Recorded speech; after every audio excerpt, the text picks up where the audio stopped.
Então, retomando a nossa reunião,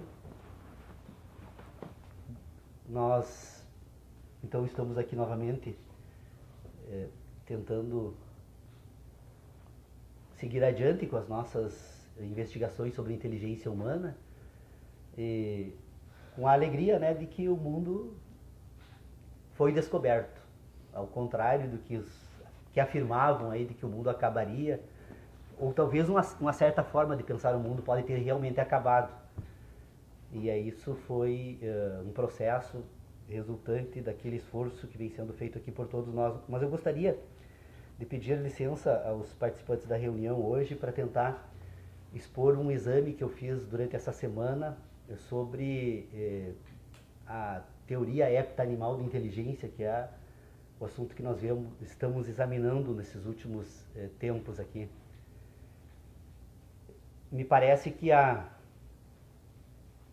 questão mais importante assim, que nós precisamos organizar nos nossos debates aqui é tentar investigar um pouco melhor como funciona a inteligência humana, que é, em síntese, o instrumento pelo qual nós tratamos de todos os assuntos que dizem respeito à teoria do conhecimento. Então, o exame da inteligência humana é a base de todos os nossos estudos e que eu acho que é a questão central, então, precisa ser examinada. O que nós já temos, então, de ganhos das nossas reuniões? De que nós temos uma inteligência que funciona a partir de algumas estruturas. Que estruturas são essas? Primeiro, nós temos uma estrutura orgânica total, que é o homem, que é o sujeito, então, que investiga a teoria do conhecimento, e ao investigar a teoria do conhecimento, ele investiga a si mesmo. E esse homem é dotado de inteligência. Acho que ninguém duvida disso aqui. Então, esse é o primeiro ponto que nós não precisamos mais nos preocupar, pelo menos tendo uma base para partir adiante. Ou se nós temos um homem que é dotado de uma inteligência, como é que essa estrutura total funciona? Essa estrutura total tem estruturas parciais que funcionam conjuntamente para formar essa totalidade que é o homem. Quais são as estruturas parciais? Nós percebemos imediatamente nas primeiras investigações que fazemos que este homem total ele possui um sistema de inteligência que nós poderíamos denominar de sentidos, é um homem que sente. E este homem total também tem uma estrutura de inteligência que é uma inteligência racional. É um homem que pensa. O homem total, então, é um homem que sente e o homem que pensa. É necessário separar essas duas estruturas para tentar, então, compreender aquilo que nós precisamos compreender para levar os estudos adiante. Bom, se o homem, então, é o homem que sente e o homem que pensa,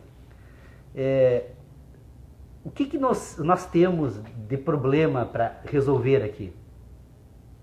Primeiro, tentar explicar como funciona essa inteligência que sente e tentar explicar como funciona essa inteligência que pensa.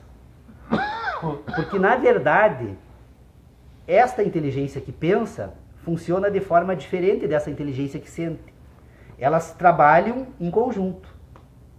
Não é possível separar. Mas é possível examinar em separado essas duas estruturas que compõem essa estrutura total. Bom, todos nós aqui concordamos, e eu acredito também que seja uma outra questão que seja consenso no âmbito daquilo que se estuda em filosofia, é uma afirmação célebre, que faz parte da introdução da crítica da razão pura, embora não estejamos, é óbvio, examinando aqui a crítica da razão pura, porque seriam tantas questões que precisariam ser esclarecidas que não valeria a pena trazer esse debate da crítica aqui. Mas o Kant faz uma afirmação no início do seu livro que todos nós concordamos. Todo conhecimento tem origem na experiência. Então, o que vem a ser esta experiência que o Kant diz que todo conhecimento tem origem nela, na constituição destas inteligências de sentido e de ideias, ou racional?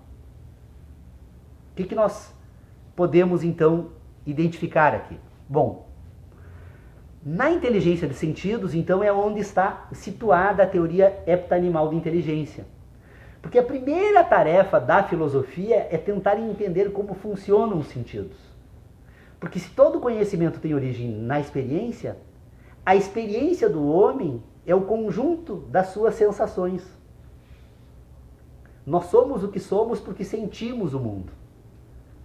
Sentimos o mundo sob o ponto de vista orgânico.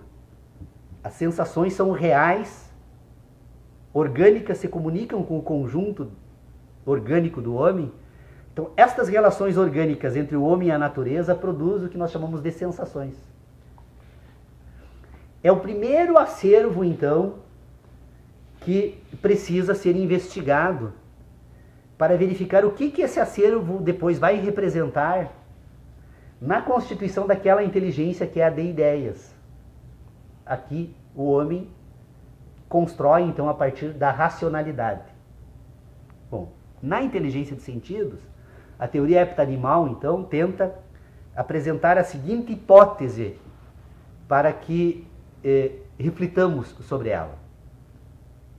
Este ser humano que sente, ele sente a partir de um sistema de relacionamentos que nós precisamos separar agora em sentidos endógenos e nós precisamos separar em sentidos exógenos. Essas sensações são produzidas dentro de um ambiente de sentidos endógenos e exógenos. Como isso funciona? A vida na natureza, ela existe porque algo que nós não sabemos explicar, de onde vem, qual a causa inicial, o que produz então isso, mas nós temos que reconhecer que a vida, ela é coordenada por duas instruções que nós podemos chamar de sentidos. São os sentidos da vida. Sobreviver a qualquer custo. A vida busca sobreviver a qualquer custo. Quando a vida não sobrevive a qualquer custo, ela falece. Ela desaparece.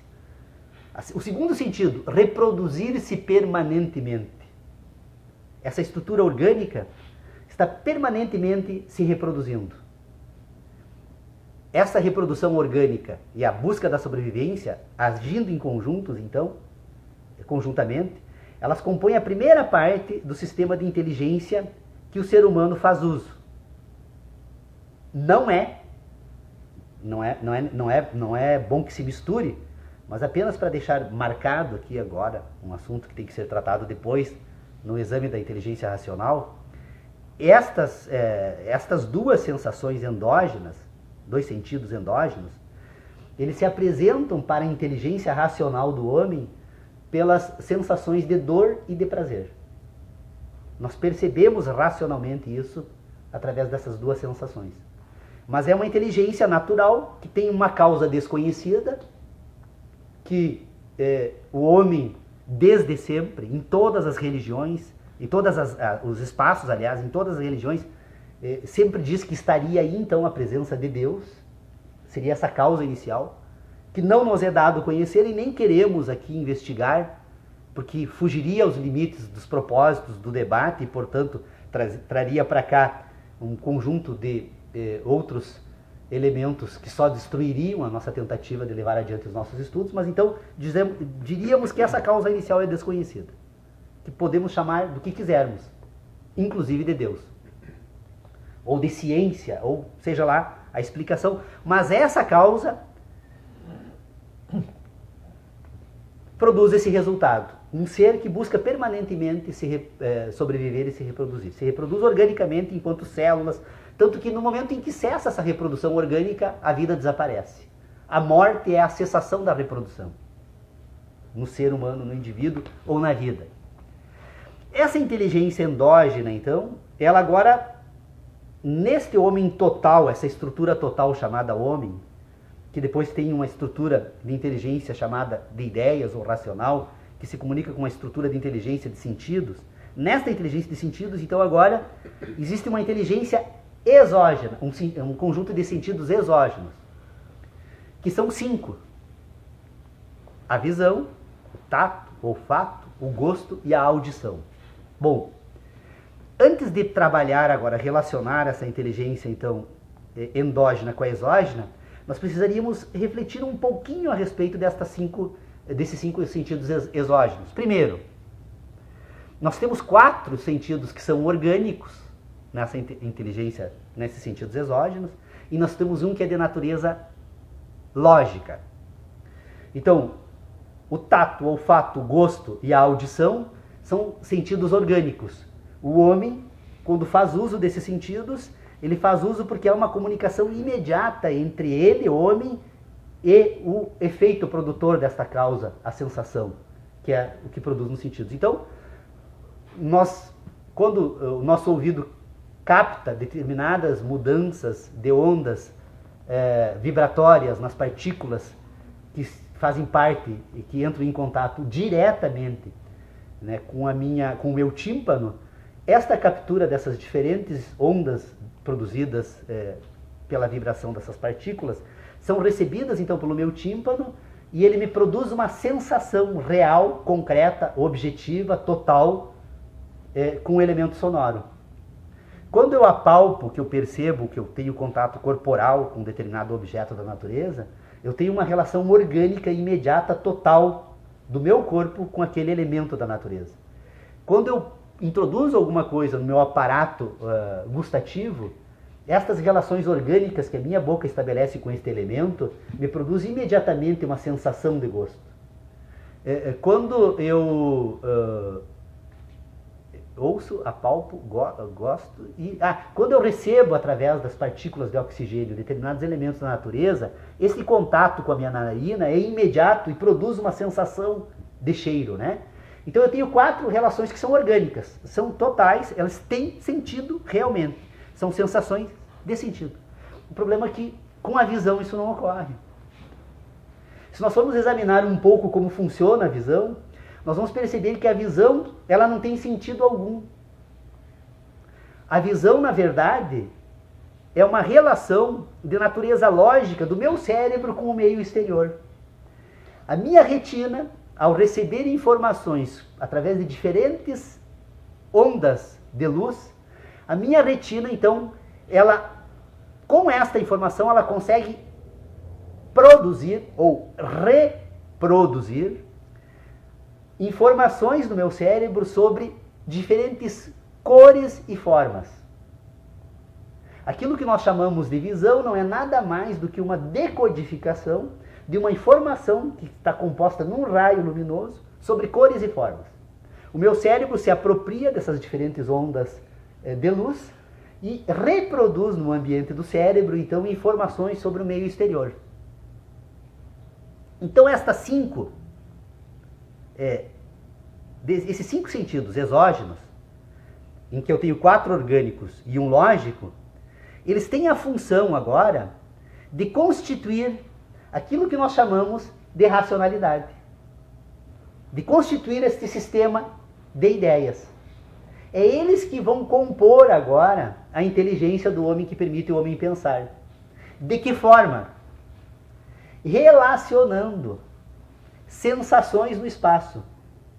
Esta inteligência endógena, que agora vai fazer uso de relacionamentos naturais que permitem a sobrevivência e a reprodução, que nós não sabemos, então já dissemos que não sabemos como funciona e que nem temos o propósito aqui de explicar, essa inteligência vai, então, agora, em conjunto com esta inteligência que se comunica organicamente e logicamente com o homem, fazer o quê? Relacionar sensações no espaço.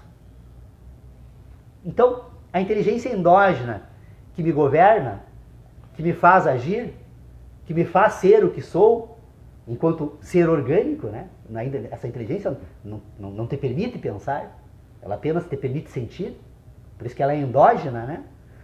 Essa inteligência endógena, com a inteligência exógena, elas acabam estabelecendo um sistema de relacionamentos que te permite agora, então, relacionar sensações no espaço.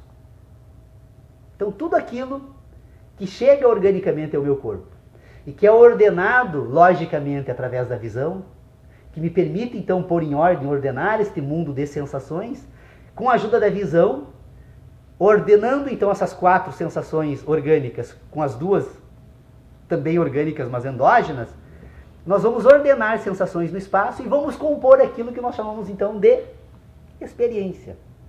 A experiência da qual Immanuel Kant fala na introdução da Crítica da Razão Pura, então, não é nada mais, nada menos do que um conjunto de ordenação de sensações no espaço. Alguém, Paulo aqui me provocaria dizendo, e no tempo, eu diria no espaço. Porque se nós formos examinar agora este sistema todo, que compõe aquilo, no qual o homem é uma parte, que nós chamamos de universo, o universo não é nada mais, nada menos do que um conjunto de fenômenos que se processam no espaço. Espaço do qual nós fazemos parte. Os nossos antepassados fizeram parte. Os mais remotos seres fizeram parte. E este processo que se desenvolve no espaço, do qual nós estamos participando neste momento, é um fenômeno natural que nós não sabemos também explicar a causa inicial, como não sabemos explicar a causa inicial dos sentidos humanos, provavelmente não conseguiremos dar o resultado final. Uma tentativa, que foi a de ontem, né, que afirmavam que os maias teriam conhecimentos e que com o fim do calendário findaria uma época, e que, portanto, ontem teria sido então o fim desse mundo, né? Se a explicação fosse de fim enquanto processo total, universal, fracassaram. O mundo continua organicamente, processa, como fenômeno que se propaga no espaço, continua aqui. Mas vocês vejam, olha, que eu agora fazendo uso de uma categoria de inteligência que não se presta para o que queremos tratar. Vocês percebam, examinem, ordenem essas questões para vocês perceberem que não é muito difícil entender como funciona a inteligência humana. Os processos que compõem esse conjunto de relações que nos permitem pensar. Porque pensar é relacionar. Nós pensamos porque relacionamos. E nós pensamos porque relacionamos racionalmente. Antes de relacionar racionalmente, nós relacionamos organicamente. Estas relações orgânicas são produzidas como? É isso que eu tenho tentado explicar na teoria heptanimal, o sistema heptanimal de inteligência. Estas relações orgânicas entre, então, as instruções que o cérebro, que essa vida possui, para que eu possa sobreviver e me reproduzir permanentemente, elas são resultantes das relações orgânicas que ocorrem entre essa inteligência exógena e a inteligência endógena. Elas se relacionam organicamente e governam o homem.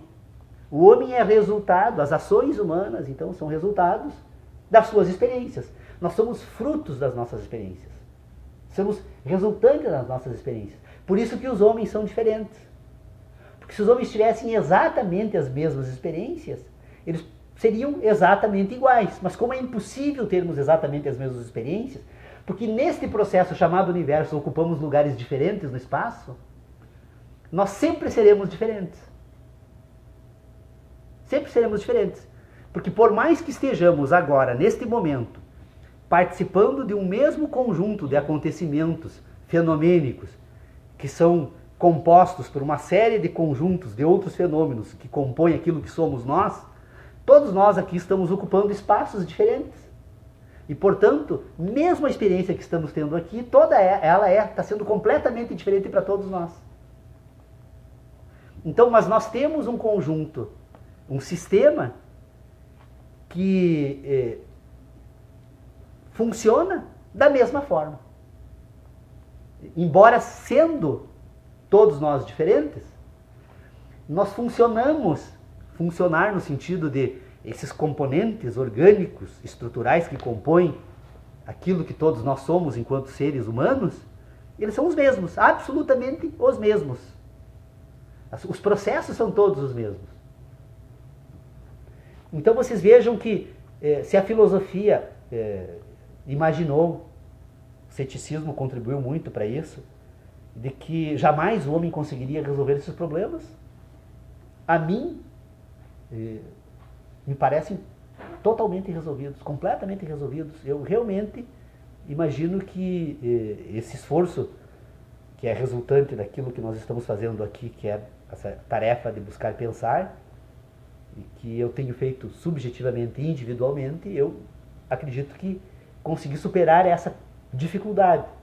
Então, o que eu traria para vocês hoje aqui como provocação, para tentarmos levar as nossas discussões um pouco mais adiante, é um exame que eu fiz agora, da última reunião até hoje, sobre essa natureza, quais são as relações utilizadas, então, por esse sentido visual, na composição daquilo que nós chamamos de ideia sobre o mundo. Porque se nós temos 5 sentidos exógenos, e a função desses 5 sentidos exógenos é ordenar sensações do espaço, e ao ordenar sensações do espaço nós então começamos a compor aquilo que nós chamamos de racionalidade, ou de capacidade de pensar. Eu comecei a pensar esta semana sobre a questão da visão, e acabei me dando por conta, então agora é uma provocação apenas que eu quero trazer aqui, porque realmente eu ainda pretendo levar esse estudo um pouco mais adiante, e ele é complexo demais para iniciar numa parte final aqui dessas nossas discussões. Eu me dei por conta de que as estruturas, o sistema de relacionamento que eu utilizo para compor a minha inteligência racional através da visão, ela funciona da mesma forma da inteligência que eu utilizo para compor o meu sistema de ideias através da fala. Então, a fala, a comunicação verbal que nós estamos utilizando aqui agora como um instrumento de tentativa de encontrar um sistema de sentidos idênticos, não porque os sentidos humanos já chegamos a essa conclusão que eles são diferentes, porque as experiências são diferentes, né? Mas a fala tem um propósito de criar um sistema de relacionamento com os sentidos humanos, ou com essas experiências humanas, para compor um ambiente de comunicação entre os diferentes indivíduos ou sujeitos. A fala não é um assunto que tenha ainda sido suficientemente examinado ou examinado aqui no grupo de estudos, porque propositadamente nós deixamos esse tema fora ainda das nossas discussões, porque até hoje todo o esforço tem se voltado para entender como funciona a inteligência humana, e a fala agora faz parte da ação humana, embora resultante dessa inteligência, a fala resulta da ação do homem. Eu vou me aventurar então, pela primeira vez, tentar expor rapidamente algumas ideias sobre como funcionaria a fala, porque eu encontrei uma semelhança nas reflexões que eu venho fazendo, muito parecida com as estruturas utilizadas pela visão. Como funciona a visão, então? A retina humana recebe raios de luz. Estes raios de luz, eles se apresentam para a retina humana como diferentes tamanhos de ondas luminosas. Esses diferentes tamanhos de ondas luminosas, eu falo em tamanho de onda luminosa porque é a referência que as ciências da natureza utiliza até hoje. É possível que seja necessário ainda investigar, sob o ponto de vista dos processos fenomênicos, um pouco melhor as informações que temos sobre os dados utilizados pela retina. Mas o que temos hoje então é isso. Diferentes ondas luminosas são decodificadas pela retina, e esta decodificação que a retina faz é enviada para o cérebro, e o cérebro então reproduz, a partir destas informações, diferentes ondas luminosas, a ordenação de espaços e cores daquilo que a informação luminosa trouxe até o meu cérebro. Então o meu cérebro, fazendo uso da retina, que vai fazer essa leitura e decodificação, a retina vai enfiar então para o meu cérebro essas informações, e o meu cérebro vai tentar produzir agora uma réplica, seria assim dizendo, né, daquilo que essas informações luminosas trouxeram, e vai ordenar então no espaço. A retina produz isso. Só que a informação luminosa o raio luminoso, ele não traz informação alguma, a não ser diferentes comprimentos de ondas luminosas. Eu vou precisar agora, o meu cérebro vai precisar agora, para produzir então essas informações, ou reproduzir aquilo que eu chamo então de experiência, ele vai buscar lá na inteligência de sentidos as informações. O cérebro então vai buscar uma referência entre esse conjunto de informações compostas por diferentes comprimentos de ondas luminosas. Ele vai relacionar essa informação com outra informação que eu tenho lá no meu conjunto de experiências da minha existência no mundo da natureza. Onde essa informação está armazenada? Na inteligência de sentidos. A inteligência de sentidos compõe uma memória das sensações. A memória das sensações também, ela está toda ela relacionada entre si. Porque as sensações nunca são sensações únicas. Elas compõem o resultante da associação entre a inteligência endógena e a exógena com aquilo que, sob o ponto de vista da organização de sensações do espaço, representa, então, o sentido humano. O sentido do homem, a memória do sentido, é resultado das relações estabelecidas entre essa inteligência hepta-animal. Quando a informação chega através da retina, então, é decodificada pelo cérebro, esta ordenação no espaço é relacionada à sensação de sentidos.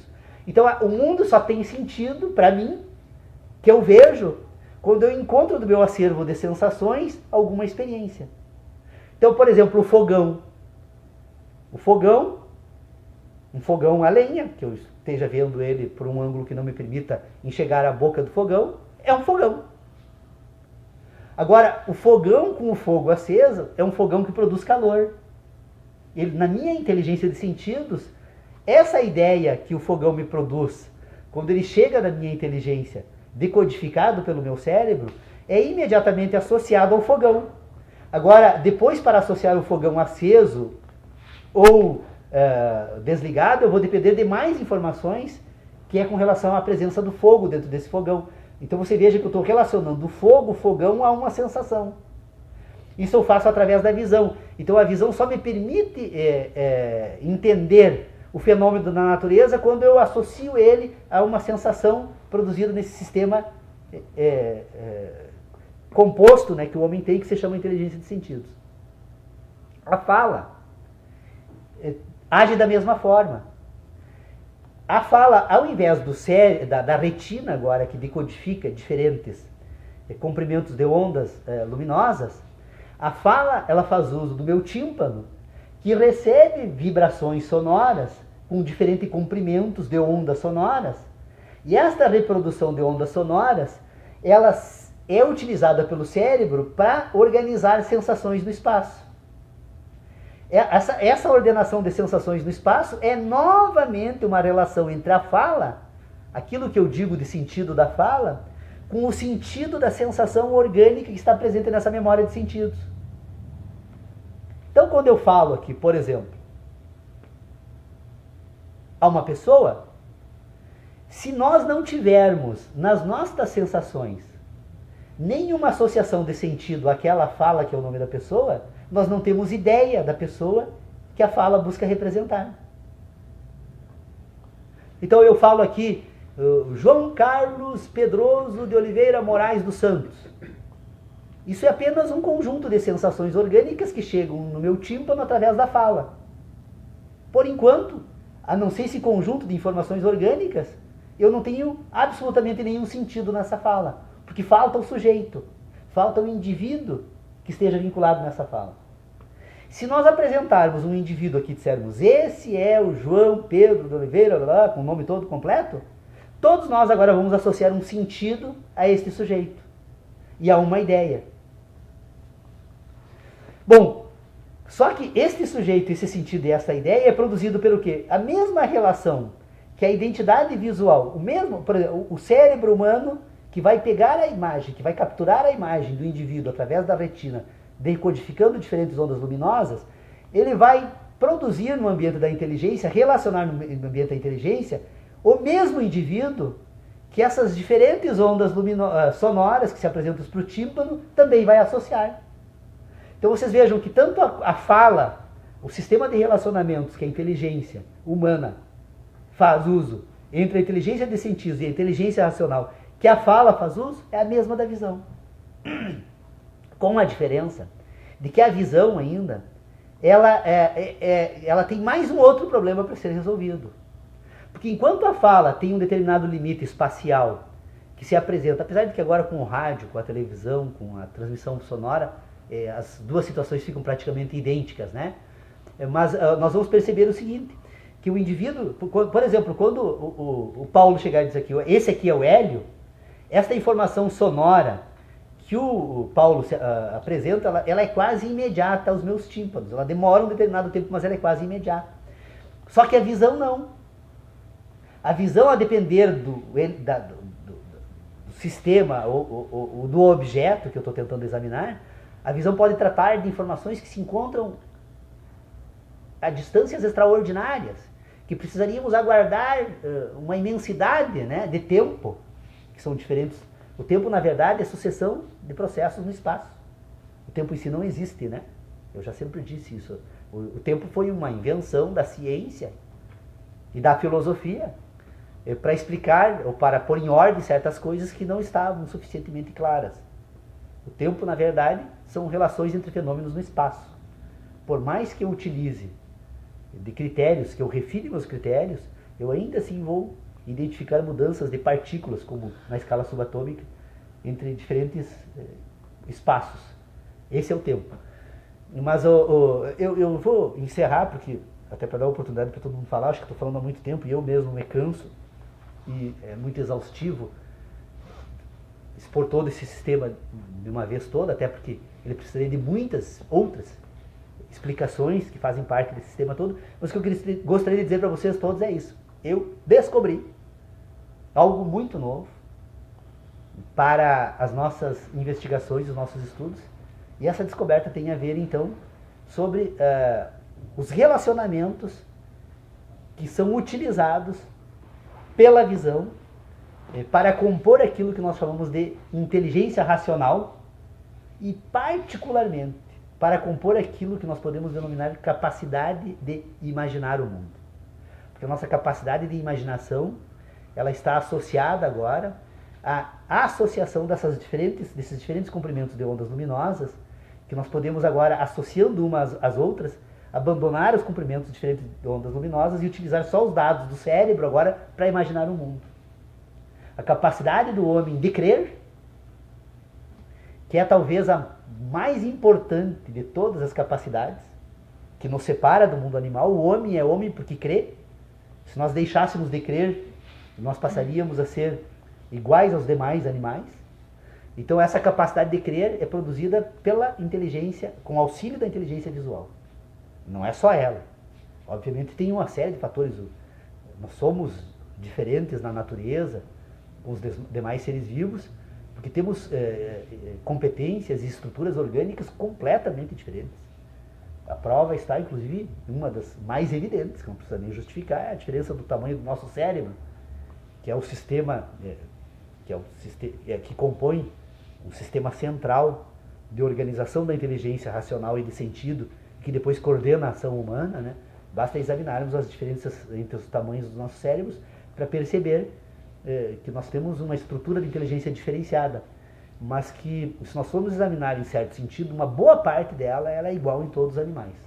O sistema hepta-animal de inteligência, numa boa parte, ele é, quem sabe até, diria eu, na quase sua totalidade, é a mesma entre todos os seres animais. Essa é a razão pela qual o nome de sistema hepta-animal de inteligência, porque senão eu poderia dizer sistema hepta-humano de inteligência, né?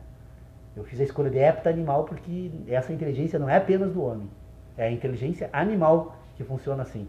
A inteligência do homem, ela se diferencia quando ela passa agora a compor essa inteligência racional, ou inteligência de ideias, ou inteligência moral, que são ideias praticamente idênticas, a depender de onde vão ser feitas, então agora vai ser feito o uso, que é usado pelo homem. Desculpe se eu falei demais, por favor, eu deixo com vocês um pouco a palavra, até para perguntar se é que eu possa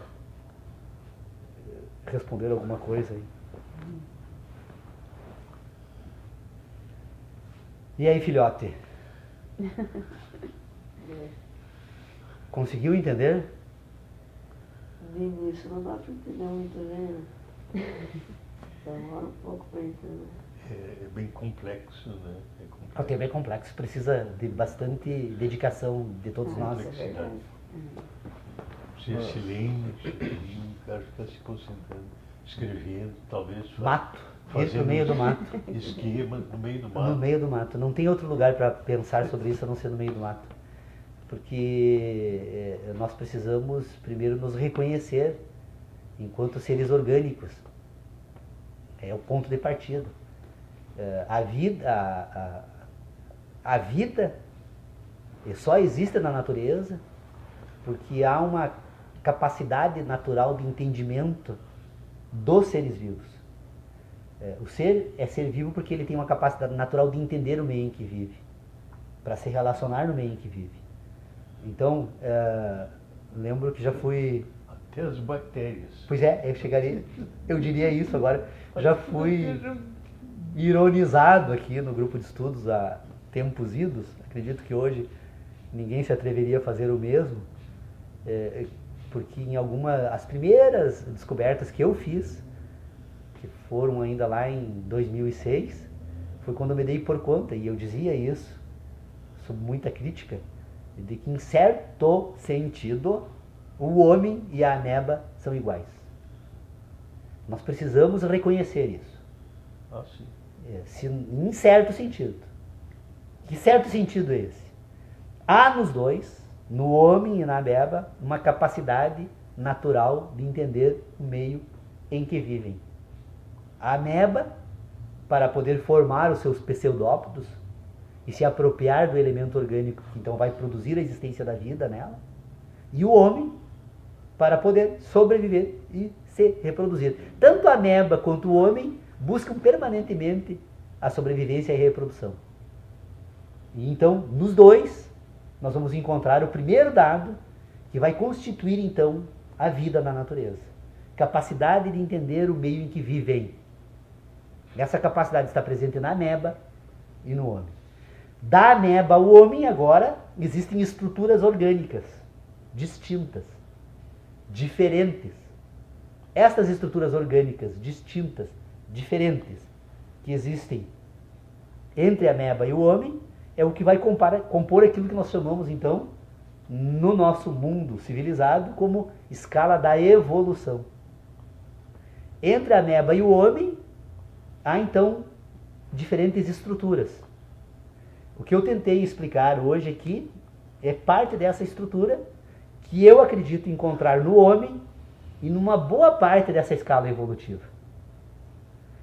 A teoria, pelo menos a estrutura endógena da busca da sobrevivência e da reprodução está lá na ameba. Acho que nenhum cientista, nenhum pesquisador se atreveria a dizer que a ameba não busca a sobrevivência e a reprodução. Agora, até chegar ao homem que vê, cheira, apalpa, sente gosto e ouve, né, tem então a constituição de um complexo desenvolvimento de um sistema de estrutura. Ao chegar então a este ser que sente, ouve, vê, apalpa e gosta, tem agora o desenvolvimento de uma estrutura orgânica extremamente complexa que esse processo evolutivo constituiu, que é então agora o homem, que é o cérebro humano. Por isso que toda a filosofia sempre tentou desvendar o cérebro. E desvendar o cérebro não é muito difícil. O Instituto do Cérebro, aqui em Porto Alegre, comandado pelo professor Ivan Esquerdo, tem feito descobertas extraordinárias. O professor Atahualpa Fernandes, um pesquisador em relação ao qual tenho grande respeito e consideração, que está nas Ilhas Baleares, estudando inteligência e direito, já percebeu nos estudos lá de que quando o homem pensa sobre determinadas matérias, ele utiliza certas regiões diferentes do cérebro. Então o cérebro humano na verdade, é o resultante de um sistema orgânico total que vai compor, então, aquilo que nós chamamos de inteligência racional, que vai ser um sistema de relacionamentos que vai ser utilizado para coordenar o que agora? Então, a ação humana. O homem que age, então, é um homem total. Vocês percebam o seguinte, se nós formos, então, examinar agora essas estruturas, eu iniciei dizendo que nós tínhamos uma estrutura total chamada homem, que essa estrutura total era composta de estruturas parciais, que era o homem que sente e o homem que pensa. Então vocês percebam que tem o homem então que sente, o homem que pensa, e o homem total agora então é o quê? O homem que age. Porque o homem total é a reunião do homem que sente e o homem que pensa. E esse homem total, que é o homem que age, agora é o homem que vai fazer uso então de um sistema de sensações e de relações, que nós chamamos de ideias, para coordenar aquilo que nós chamamos de ações. A fala é uma ação. Eu estou agindo aqui enquanto falo. Na verdade, aqui está o homem total. Esse homem total que sou eu, você volta através da ação para o quê? É possível, através da ação, examinar o homem parcial, a estrutura parcial, que é o homem que sente, e a estrutura parcial, que é o homem que pensa. Então, esse homem que age agora, ele age a partir do que, então? Das coordenações orgânicas compostas nesse conjunto de relacionamentos que fazem parte do cérebro humano. Por isso que nós falamos em educar o homem. O que nós fazemos na educação humana? Nós, nesta estrutura que é o homem que pensa agora, nós vamos constituir um sistema de relacionamentos que vai coordenar a ação desse homem que age. Porque a partir da prática de rituais, ou a partir da prática de associação verbal, ou a partir da prática de associação visual, através de imagens, eu educo esse sujeito a produzir relacionamentos que vai coordenar a ação no plano da natureza. Por isso que eu brinco dizendo que, se nós queremos fazer uma revolução na educação, o primeiro passo é educar todas as crianças, mas de forma rigorosa, a obedecerem a faixa de segurança. O dia que uma criança passar a obedecer a faixa de segurança enquanto coordenação orgânica da sua estrutura neuronal, que coordenação dela, ela aprende a utilizar essa espécie de inteligência e ela vai agora, fazendo uso do mesmo sistema de inteligência, agora ela vai aprender a ordenar a ação através de outras instruções. Então, o cérebro humano é um mecanismo extremamente simples de funcionamento. Por que a educação fracassou até hoje? Essa provocação maravilhosa que a RBS aqui no estado do Rio Grande do Sul vem fazendo, né, de fazer perguntas sobre a educação. Por que a educação, então, ela fracassou? Porque, na verdade, nós, quando dizemos que educamos as crianças, os nossos filhos, nós matamos a curiosidade. Nós produzimos um mundo, um pacote de mundo, né? Um mundo meio fast food, porque boa parte dele não tem coerência com as sensações dessa criança que vai fazer uso da educação. E nós, então, vamos fazer... Toda pergunta, toda curiosidade que essa criança tem, que a curiosidade é um instrumento da educação, nós vamos tentar matar a curiosidade dela, apresentando respostas que não têm relacionamento algum entre a inteligência de ideias e a inteligência de sentido. A criança resiste no início, ela continua fazendo perguntas, né? Num determinado momento ela abandona, desiste, porque afinal de contas as respostas são sempre as mesmas, e quando ela deixa de pensar sobre o assunto, nós dizemos que educamos as nossas crianças. Quando na verdade destruímos a capacidade de aprender. Porque nós temos que reconhecer que nós, seres humanos, vamos ter que conviver. Eu, pelo menos, já aceito isso com a maior naturalidade. A vida toda com um monte de dúvidas. Não sei de onde vim. Não sei para onde vou. Não consigo explicar quais as causas que constituem o universo. Não conseguirei explicar qual é o resultado final desse universo. Então, me resta fazer o quê? Entender aquilo que é possível entender. E entender aquilo que é possível entender. O que é possível? Ora, pelo menos, examinar um pouco melhor aquilo que eu chamo de sentidos ou de sensações, para saber como eu faço uso desses sentidos e sensações na constituição das ideias que eu tenho do mundo. Porque eu ajo a partir das ideias que eu tenho do mundo. Então eu preciso aprender a fazer o quê? A relacionar adequadamente. As minhas ideias do mundo preciso encontrar um mínimo de concordância com o mundo dos meus sentidos. Então a educação precisa descobrir que pensar é relacionar. E antes de relacionar no mundo de ideias, é necessário relacionar no mundo de sentidos. Então, muito melhor do que educar uma criança sobre astronomia mostrando uma folha de papel, é mostrando a Lua. Nós temos equipamentos que permitem às crianças enxergarem Marte, ou receberem informações luminosas para ordenar, porque Marte, como tal é, né? Dizem que mandamos algumas sondas para lá. Espero que não seja mais uma campanha de propaganda tecnológica, né, sobre ciência no mundo. Mas o que nos resta, pelo menos por hora, na educação das nossas crianças, é darmos para elas a possibilidade de colocarmos em ordem esse complexo universo que compõe pelo menos aquela parte que nós conseguimos, através da ciência, identificar. Porque é mais fácil entender as fases da Lua olhando para a Lua do que olhando para um papel. E as crianças passam todo o ensino de astronomia na escola sem nenhuma noite sequer saírem no pátio da escola para tentar entender como funciona a Lua em relação à Terra. Tanto que todos nós, quem não tem dificuldades, pega qualquer criança em qualquer fase da educação numa escola de ensino médio, concluindo o ensino médio, e peça explicações sobre o movimento da Lua. Elas vão dizer de cor, mas se agora me diz que Lua é essa ali fora, ela não vai saber identificar. Dificilmente vai saber identificar isso. Porque nós não educamos, nós estamos deseducando. Eu creio que essas contribuições aqui do grupo de estudos têm condições de ajudar muito a educação. E que, aliás, eu acho que precisamos conversar um pouco sobre essa questão aí nas nossas próximas reuniões. Poderíamos garantir que os seres animais, separando o homem, os outros animais não teriam inteligência racional?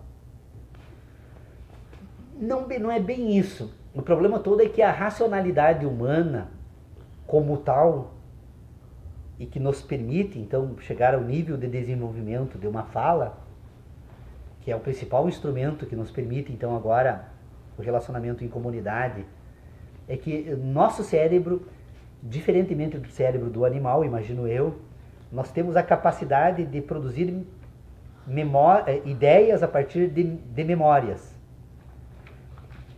Novas ideias. Nós poderíamos garantir que os animais não conseguem fazer essa relação? A inteligência que o animal utiliza na vida comunitária dele no grupo é a mesma nossa. Se você examinar o comportamento de um cão na matilha, ou mesmo conosco, né? O meu cão lá em casa pelo menos sabe já perfeitamente o horário que eu vou colocar ele para o canil. Quando eu estou saindo. E quando ele percebe o movimento de como eu ajo em relação ao carro guardando coisas, e ele percebe que ele está prestes a ser recolhido pelo canil, ele se manda. Ele antevê uma ação minha e adota um comportamento a enfrentar essa minha ação. Então, essa inteligência que ele utiliza é a mesma que o meu filho utilizaria, que eu utilizo, que a mulher, minha família, qualquer outra, você utilizaria. Então, nós somos iguais. O problema, a única diferença, o cão só não é homem porque ele não crê. Se eu considero, não leva, dessa vez estou guardando aqui. Ou ele porque não concorda com as ideias. Não, é porque ele não tem essa capacidade de crer. Porque se ele acreditasse em mim, né, eu posso enganar ele. Eu posso simplesmente não deixar que ele perceba aquele conjunto de ações que compõem as minhas atitudes, que resultarão num ato final que colocar ele no canil. Eu posso enganar mudando as ações. Né? Eu posso fazer isso, indo lá com um alimento, né? Ele acha que eu vou alimentar ele, então eu pego e levo para o canil. Mas aí eu enganei. Mas se eu levar um conjunto de ações que eu adoto em determinadas vezes, depois de uma certa vez que eu dou alimento, quando ele percebe que eu estou trazendo o alimento e que o conjunto de ações compõe aquela que no resultado final será colocar ele no canil, ele já não vem buscar também um alimento. Ele já descobriu isso. Eu também. Então há uma inteligência, isso eu venho dizendo. Aliás, essa questão, ela para mim já está mais do que resolvida desde 26 de agosto de 2006.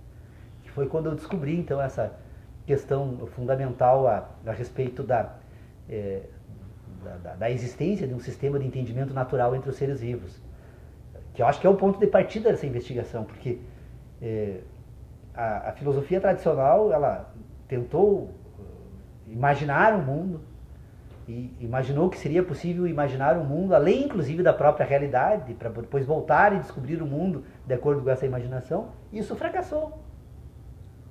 A analítica transcendental, utilizada por Kant e utilizada pela filosofia tradicional, que é uma analítica das ideias, é impossível você analisar ideias sem que antes essas ideias tenham sido produzidas através do aparato, que é o sistema de inteligência do homem. Ora, se o conhecimento tem origem na experiência, nós estamos concordando com isso, né? Então é óbvio que todas as ideias, elas estão alicerçadas no quê? Em um conjunto de experiências. Essas experiências são o quê? São as verdades. Todos os seres humanos são dotados de um conjunto de verdades que lhes servem de guias. Estas verdades, utilizadas pelo homem, são as suas experiências.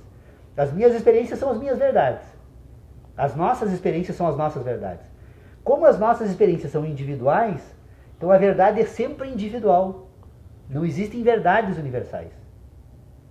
O que nós temos de universalidade aqui é a capacidade de pensar. A capacidade de pensar é o quê? A capacidade de relacionar. Então, se todos nós somos dotados da capacidade de relacionar, então nós temos agora uma universalidade, que é o homem faz uso de um sistema de inteligência e a capacidade de pensar. Se a capacidade de pensar é a capacidade de relacionar, nós temos então a capacidade de relacionar. Relacionamos o quê? Bom, a primeira descoberta que nós fazemos é que nós relacionamos sensações. As nossas verdades são sensações que nós relacionamos no espaço e que compõem as ideias das nossas verdades, então. Vocês vejam que nós temos as verdades, que são as nossas sensações, a memória das nossas sensações. E nós temos agora, da memória das sensações, nós temos as relações que nós produzimos nessa ideia racional destas sensações.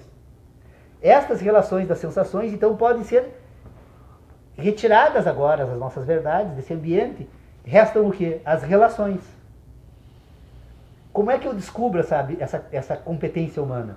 Quando eu reflito sobre a natureza do juízo matemático. Na matemática eu relaciono relações e não coisas. Então, se eu relaciono relações, eu produzo agora, com a ajuda de um sistema de signos, um sistema matemático. Os signos representam então as relações matemáticas. Então, das relações sígnicas, eu produzo todo um sistema que nos permite perceber então que nós temos certezas. As certezas são universais. A matemática é a prova de que nós temos certezas. E todos nós que formos refletir sobre a matemática vamos chegar aos mesmos resultados. Se todos nós chegamos aos mesmos resultados, nós temos então um ambiente agora de certezas. Temos verdades, temos certezas. E agora, da memória das nossas verdades e com o auxílio das nossas certezas, nós produzimos ideias das nossas verdades. E as ideias das nossas verdades, elas também podem ser ideias de ideias, que não tenham verdades. E as ideias das ideias, ou mesmo as ideias das nossas verdades, são as nossas crenças. Porque se eu tenho um sistema de inteligência que é racional, que é produzido através apenas de relações, este sistema de relacionamentos, ele está vinculado a um sistema de sentidos. No sistema de sentidos estão presentes as verdades. Então eu tenho ideias que são relações das minhas verdades. Agora, as relações das minhas verdades já não são as minhas verdades, porque as minhas verdades são os sentidos. Então agora eu passo a produzir aqui nas ideias, junto com as minhas ideias que eu imagino serem todas elas de verdades, as minhas crenças. E as crenças que eu construo, elas normalmente são construídas coletivamente. O indivíduo nunca produz crença sozinho. Então, por exemplo, aquilo que eu chamo de ciência da natureza é uma crença que um grupo de indivíduos desenvolveu a respeito da natureza. Então, ponto de fusão, de propulsão, teoria gravitacional, velocidade da luz, todo esse sistema de informações que eu digo que são científicas, na verdade são crenças que eu tenho sobre fenômenos da natureza. Por quê? Porque quando eu penso sobre a natureza, eu só consigo pensar sobre as minhas sensações. Só que a natureza é composta de muitos outros fenômenos que estão muito além das minhas sensações. E na medida em que eu vou descobrindo esses novos fenômenos, eu tenho que reformular a minha ciência, que é a prova de que ela não é certeza, que é a prova que ela é uma crença. Então vocês vejam, naquilo que eu chamo de científico, naquilo que eu chamo de crenças está o quê? A ciência. E não apenas a ciência, está também agora aquilo que eu produzi como crenças sobre as minhas verdades. Então, esse assunto não é, até porque nós já vamos encerrar a reunião agora, mais uma vez, eu gostaria que a gente pudesse ter compartilhado mais, mas o tema é complexo, e eu acabo me empolgando e falando praticamente sozinho, mas essa questão das ideias de verdade, certeza e crença são fundamentais, facilmente explicáveis, se entendermos o que significa realmente a teoria heptanimal de inteligência. A teoria heptanimal de inteligência é a que demonstra de que pensar é relacionar. E que é um relacionamento orgânico de sentidos e que é um relacionamento orgânico de ideias. Os dois funcionam organicamente, mas os dois funcionam com estruturas diferentes. E a existência dessas duas estruturas diferentes interagindo é que vão agora compor a estrutura final, que é o homem racional, que é o homem civilizado, que é o homem que somos, que é o homem que pensa, e que é o homem que crê. E crendo, se separa do mundo da natureza animal para ser o homem. Então, o esforço em retirar as crenças desse ambiente, ou pelo menos entender o que são crenças, a razão pela qual esta placa está ali não é por acaso, né? Proibida a entrada de crenças. A placa está ali porque realmente a grande tarefa nossa na filosofia é deixarmos fora desta análise as nossas crenças, porque o dia que formos para as nossas crenças, nós podemos abandonar a tarefa filosófica, porque daí ela perdeu sentido. A crença não tem sentido, a não ser como memória ou produção de novas ideias a partir da memória dos meus sentidos. Essa grande questão que foi levantada já por Descartes, em 1634, quando ele se deu por conta de que toda vez que formos trabalhar ou tratar na filosofia dos sentidos humanos, nós vamos ter que estar sempre sujeitos à dúvida. Porque as ideias estão num ambiente, numa estrutura, as sensações estão em outro. E quando o âmbito da filosofia é o âmbito das ideias. E quando eu tenho ideias, eu tenho dúvidas.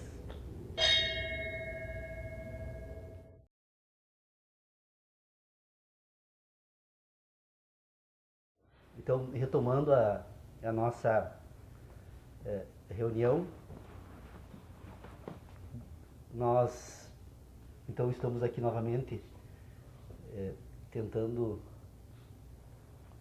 seguir adiante com as nossas investigações sobre inteligência humana, e com a alegria, né, de que o mundo foi descoberto, ao contrário do que afirmavam aí de que o mundo acabaria, ou talvez uma certa forma de pensar o mundo pode ter realmente acabado. E aí isso foi um processo resultante daquele esforço que vem sendo feito aqui por todos nós. Mas eu gostaria de pedir licença aos participantes da reunião hoje para tentar expor um exame que eu fiz durante essa semana sobre a teoria heptanimal de inteligência, que é o assunto que nós estamos examinando nesses últimos tempos aqui. Me parece que a questão mais importante assim, que nós precisamos organizar nos nossos debates aqui é tentar investigar um pouco melhor como funciona a inteligência humana, que é, em síntese, o instrumento pelo qual nós tratamos de todos os assuntos que dizem respeito à teoria do conhecimento. Então, o exame da inteligência humana é a base O homem total, então, é um homem que sente e o homem que pensa. É necessário separar essas duas estruturas para tentar, então, compreender aquilo que nós precisamos compreender para levar os estudos adiante. Bom, se o homem, então, é o homem que sente e o homem que pensa,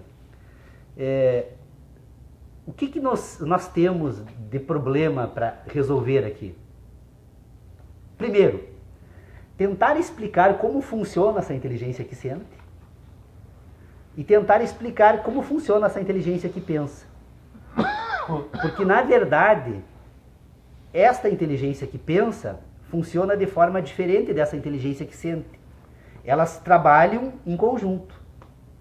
Não é possível separar, mas é possível examinar em separado essas duas estruturas que compõem essa estrutura total.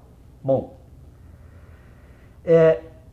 todos nós aqui concordamos, e eu acredito também que seja uma outra questão que seja consenso no âmbito daquilo que se estuda em filosofia, é uma afirmação célebre, que faz parte da introdução da crítica da razão pura, embora não estejamos, é óbvio, examinando aqui a crítica da razão pura, porque seriam tantas questões que precisariam ser esclarecidas que não valeria a pena trazer esse debate da crítica aqui. Mas o Kant faz uma afirmação no início do seu livro que todos nós concordamos. Todo conhecimento tem origem na experiência. Então, o que vem a ser esta experiência que o Kant diz que todo conhecimento tem origem nela, na constituição destas inteligências de sentido e de ideias, ou racional? O que nós podemos, então, identificar aqui? Bom, na inteligência de sentidos, então, é onde está situada a teoria heptanimal de inteligência. Porque a primeira tarefa da filosofia é tentar entender como funcionam os sentidos. Porque se todo conhecimento tem origem na experiência, a experiência do homem é o conjunto das suas sensações. Nós somos o que somos porque sentimos o mundo. Sentimos o mundo sob o ponto de vista orgânico. As sensações são reais, orgânicas, se comunicam com o conjunto orgânico do homem. Então, estas relações orgânicas entre o homem e a natureza produzem o que nós chamamos de sensações. É o primeiro acervo, então, que precisa ser investigado para verificar o que esse acervo depois vai representar na constituição daquela inteligência que é a de ideias. Aqui, o homem constrói, então, a partir da racionalidade. Bom, na inteligência de sentidos, a teoria heptanimal, então, tenta apresentar a seguinte hipótese para que reflitamos sobre ela. Este ser humano que sente, ele sente a partir de um sistema de relacionamentos que nós precisamos separar agora em sentidos endógenos e nós precisamos separar em sentidos exógenos. Essas sensações são produzidas dentro de um ambiente de sentidos endógenos e exógenos. Como isso funciona? A vida na natureza, ela existe porque algo que nós não sabemos explicar, de onde vem, qual a causa inicial, o que produz então isso, mas nós temos que reconhecer que a vida, ela é coordenada por duas instruções que nós podemos chamar de sentidos. São os sentidos da vida. Sobreviver a qualquer custo. A vida busca sobreviver a qualquer custo. Quando a vida não sobrevive a qualquer custo, ela falece. Ela desaparece. O segundo sentido, reproduzir-se permanentemente. Essa estrutura orgânica está permanentemente se reproduzindo. Essa reprodução orgânica e a busca da sobrevivência, agindo em conjuntos, então, conjuntamente, elas compõem a primeira parte do sistema de inteligência que o ser humano faz uso. Não é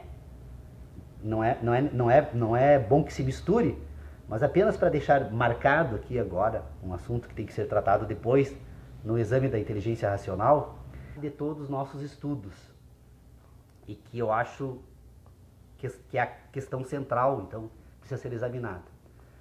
O que nós já temos, então, de ganhos das nossas reuniões? De que nós temos uma inteligência que funciona a partir de algumas estruturas. Que estruturas são essas? Primeiro, nós temos uma estrutura orgânica total, que é o homem, que é o sujeito, então, que investiga a teoria do conhecimento, e ao investigar a teoria do conhecimento, ele investiga a si mesmo. E esse homem é dotado de inteligência. Acho que ninguém duvida disso aqui.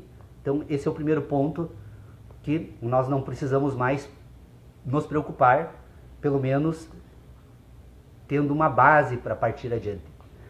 Ou se nós temos um homem que é dotado de uma inteligência, como é que essa estrutura total funciona? Essa estrutura total tem estruturas parciais que funcionam conjuntamente para formar essa totalidade que é o homem. Quais são as estruturas parciais? Nós percebemos imediatamente nas primeiras investigações que fazemos que este homem total ele possui um sistema de inteligência que nós poderíamos denominar de sentidos, é um homem que sente. E este homem total também tem uma estrutura de inteligência que é uma inteligência racional. É um homem que pensa.